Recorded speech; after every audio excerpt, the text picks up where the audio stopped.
Joining me now is Bradley Locker, exclusively for NewsNation. He's the editor-in-chief at Inside NU and one of the reporters who helped break this story.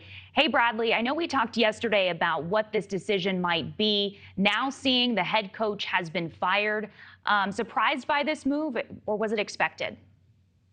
I would definitely lean toward expected, Brooke, and I think it's not only in light of the hazing, but you have to factor in the racism allegations as well. And this continues to just grow worse and worse for Northwestern and for Northwestern football as an image, that not only are there severe accusations of sexual hazing, of physical, emotional harassment, but then you factor in racism as well. And the Daily Northwestern reported it, by co-editor-in-chief Iggy Dowling reported that a black player was told that he had to cut his dreadlocks off and was encouraged to do that by the coaching staff. I believe a Latino player told the Daily Northwestern that he was told jokes by other teammates that he should be cleaning the floors, something to that extent, and had to have a Cinco de Mayo emblem shaved into his head as part of hazing. And I think Northwestern really had no choice but to fire Fitzgerald at this stage. The program was already not in a good spot in terms of on-the-field performance, and I think Fitzgerald's seat was already very hot going into this year to win games.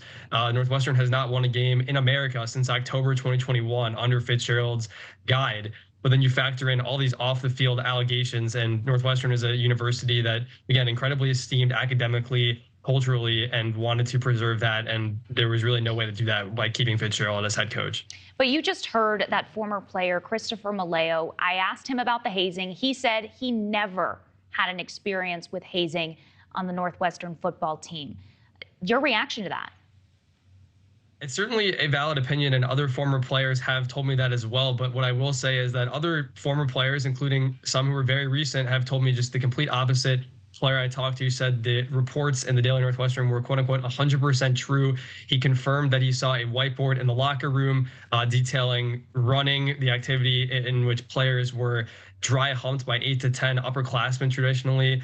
He said he personally witnessed Shrek's List and naked bear crawls, and he heard players often laughing about the running. So I find it hard to believe, especially when the player told me that he believed the issue was widespread and not based on position groups. He said, quote unquote, everybody else knew, and that it had not just been happening this past year. So I would certainly be dubious of the fact that this just did not occur. And I think part of the reason why some former players may doubt this news and that Fitzgerald is fired is that the player told me that players often kind of enjoyed it, and it was a way they would bond with one another. So maybe it was viewed more as a tradition, as a sort of brotherhood element, rather than the dark element that we know it was, which is just true hazing. Interesting. All right, Bradley Locker, thanks for joining us again. Appreciate it. Thanks for having me. Thank you for watching. Go to newsnationnow.com to find NewsNation on your television provider. And don't forget to click the red subscribe button below to get more of NewsNation's fact-driven, unbiased coverage.